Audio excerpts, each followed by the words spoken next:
भक्तों, मांसाहार पुण्य है या पाप? आज इस संदर्भ में हम आपको एक कथा सुनाने जा रहे हैं। यह बात उन दिनों की है जब भगवान श्री कृष्ण अपने बालपन में थे। एक बार जब श्री कृष्ण एक पेड़ के नीचे बैठे बांसुरी बजा रहे थे, उसी तरह एक हिरण दौड़ता चला आया और उनके पीछे जाकर छुप गया। वो हिरण बहुत ही घबराया हुआ था। भगवान श्री कृष्ण ने उसके सिर पर हाथ फेरते हुए कहा, क्या हुआ? तुम क्यों छुप रहे हो?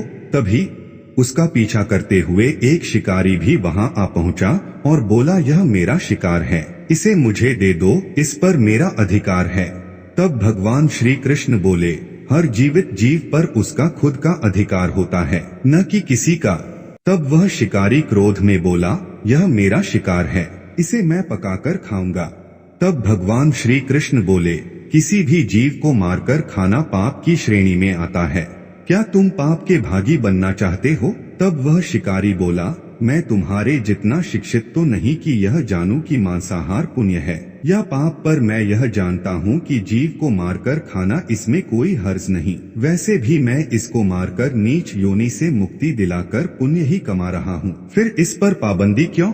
इसे तो प्रोत्साहित करना चाहिए। जहाँ तक मैंने सुना है, जीव हत्या तो शास्त्रों में भी बताया गया है। राजा लोग शिकार किया करते थे। ऐसे तमाम तर्क देते हुए श्री कृष्ण से पूछा कि फिर क्यों ये मांसाहार गलत है और पाप की श्रेणी में आता है? आप ही बताइए, मांसाहार पुण्य है या पाप? भगवान श्री कृष्ण समझ गए कि इसकी बुद्धि मांस खाने के कारण तामसिक हो गई है और उसने सोचने और समझने की बुद्धि भी खो दी है। फिर भगवान श्री कृष्ण बोले, इस अंतहीन विषय पर पहले मैं कोई राय नहीं दूंगा। मेरी इस छोटी सी कथा सुनने के बाद तुम ही उत्तर देना कि मांसाहार पुण्य है या पाप और तुम्हें मांस खाना है या नहीं। वह शिकारी सोचने लगा कि इसमें मेरा तो कोई घाटा नहीं है, इस कथा को मैं सुन ही लेता हूँ, मेरा मनोरंजन भी हो जाएगा और बाद में मुझे इसका मांस भी मिल जाएगा। तो भगवान श्री कृष्ण ने अपनी कथा आरंभ की। एक बार मगध में खाद्य संकट खड़ा हो गया तो अन्न का उत्पादन कम रहा। राजा को चिंता हुई कि यदि इस समस्या का शीघ्र निदान नहीं किया गया तो संरक्षित अनाज कोष भी खत्म हो जाएगा और संकट भीषण आ जाएगा।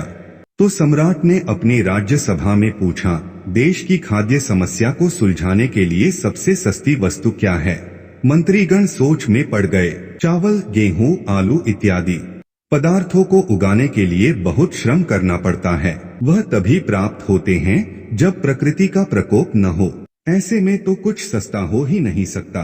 तभी शिकार का शौक रखने वाले एक मंत्री ने सोचा कि यही उत्तम अवसर है, क्यों न अंधाधुंध शिकार के लिए राजा की अनुमति ले ली जाए। उसने सभा में कहा कि सबसे सस्ता खाद्य पदार्थ है मांस। इसके लिए धन का खर्च भी नहीं है और पौष्टिक खाना भी मिलता है।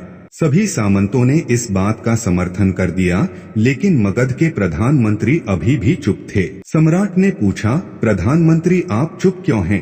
आपने कोई अनुमोदन नहीं किया, आपका क्या मत है? प्रधानमंत्री ने कहा, मैं यह नहीं मानता कि यह कथन सही है कि मांस सबसे सस्ता पदार्थ है।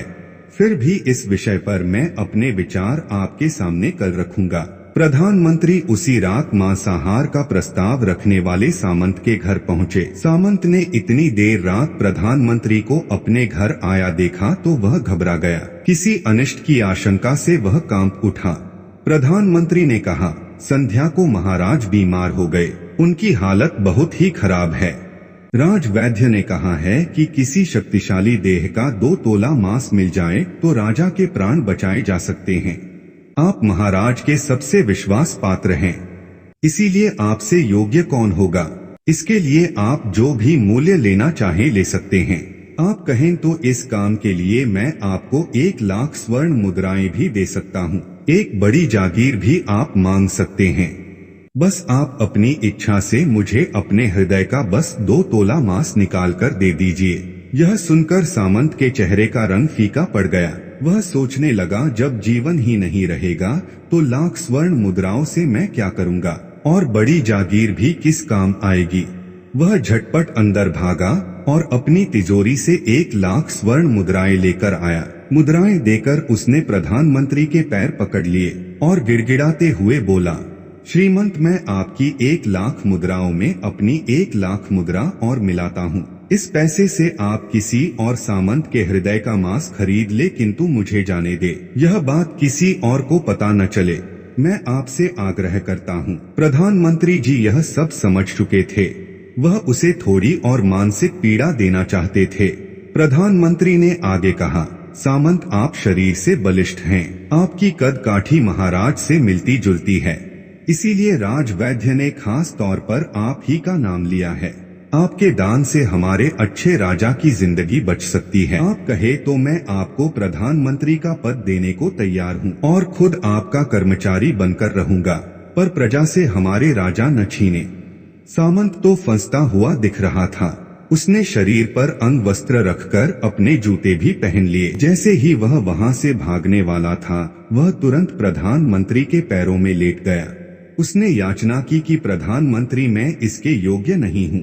जब प्राण ही नहीं रहेंगे तो प्रधानमंत्री पद का या राजा का सिंहासन भी मिल जाए तो मैं उसका क्या करूँगा। आप चाहे तो मेरा सब कुछ ले ले, पर मेरे प्राण न लें। मैं अपना ये भवन और सारा धन आपको सौंपता हूँ। रातों रात राज्य से निकल जाऊंगा। इतना कहकर वह अपने घोड़े की ओर भागा और जैसे ही अपना घोड़ा गठने लगा, आवाज आई, तुम अपने परिवार को भी छोड़े जा रहे हो। सामंत बोला, मेरे प्राण से प्रिय कुछ भी नहीं है। जब जीवन ही न रहेगा तो कुटुंब का क्या करूँगा। जीवन रहा तो ऐसे ही सुखी रह लूंगा। इतना कहकर घोड़े पर छलांग लगाकर बैठ भी गया। वह अभी चलने को ही था कि प्रधानमंत्री ने घोड़े की साख पकड़ ली। वह सामंत से बोला, भागने की जरूरत नहीं है, आप आराम से घर पर ही रहो, मैं किसी और का प्रयास करता हूँ। यह कहकर प्रधानमंत्री वहां से चले गए। प्रधानमंत्री के वहां से जाने पर सामंत के अंदर कुछ जान तो आई, परंतु बेचैनी बनी रही। उसकी नींद खराब हो चुकी थी। मुद्राएं लेकर प्रधानमंत्री बारी बारी से सभी सामंतों के घर पहुँचे और सभी से राजा के लिए हृदय का 2 तोला मांस मांगा, परंतु कोई भी राजी न हुआ। सबने अपने बचाव के लिए प्रधानमंत्री को 1,00,000 और 5,00,000 मुद्राएं तक दे दी। इस प्रकार प्रधानमंत्री ने एक ही रात में करोड़ों स्वर्ण मुद्राएं जमा कर ली। फिर सुबह होने से पहले ही अपने महल में पहुंच गया। अगले ही दिन राजसभा में सभी सामंत समय से पहले ही पहुंच गए। सभी यह जानना चाहते थे कि राजा स्वस्थ है कि नहीं, लेकिन कोई भी किसी से भेद नहीं खोलता था। सबको राजवैद्य की तलाश थी, उनसे ही उन्हें कुछ सूचना मिल सकती थी। प्रधानमंत्री ने सैनिकों को आज्ञा दे रखी थी कि जब तक महाराज राजसभा में न आए, किसी भी सामंत को भी महल से बाहर जाने की आज्ञा नहीं है। राजा सभा में महाराजा आए और अपने सिंहासन पर जाकर बैठ गए। सभी सामंतों ने देखा, कहीं से भी राजा उन्हें अस्वस्थ नहीं लगे। उन्हें तो कुछ हुआ ही न था। प्रधानमंत्री ने उनसे झूठ बोला। हर सामंत के मन में यही विचार चल रहा था, पर कोई भी किसी और को कुछ भी न बोल रहा था। तभी प्रधानमंत्री ने राजा के समक्ष 1 करोड़ स्वर्ण मुद्राएं रख दी। राजा ने पूछा, ये स्वर्ण मुद्राएं किसके लिए है और कहां से आई। प्रधानमंत्री ने कहा, 2 तोले मांस के लिए इतनी धनराशि जुटाई है, पर मांस न मिला, लेकिन अपनी जान बचाने के लिए सामंतों ने यह मुद्राएं दी हैं। अब आप यह विचार कीजिए, मांस कितना सस्ता है। राजा को बात समझ में आ गई। उन्होंने प्रजा को अतिरिक्त परिश्रम करने का निवेदन किया और राजा के अनाज भंडार में से अनाज निकालकर श्रमिकों को दिया गया।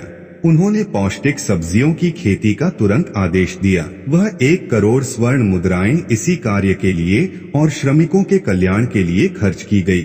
ऐसे साग सब्जी तेजी से उगी जिससे प्रजा का कल्याण भी हुआ। तो मित्रों, जीवन का यह मूल्य भगवान श्री कृष्ण ने उसे इस कथा के जरिए समझाया है और वह परमात्मा से यह ज्ञान पाकर शिकारी परिपूर्ण हो गया और उसे ज्ञान की प्राप्ति हो गई और वह जान गया कि महानता जीवन लेने में नहीं बल्कि जीवन देने में है। शिकारी भगवान के आगे हाथ जोड़कर वहां से चला गया और उसने कसम खा ली कि वह अपने संपूर्ण जीवन में किसी को भी कभी चोट नहीं पहुंचाएगा।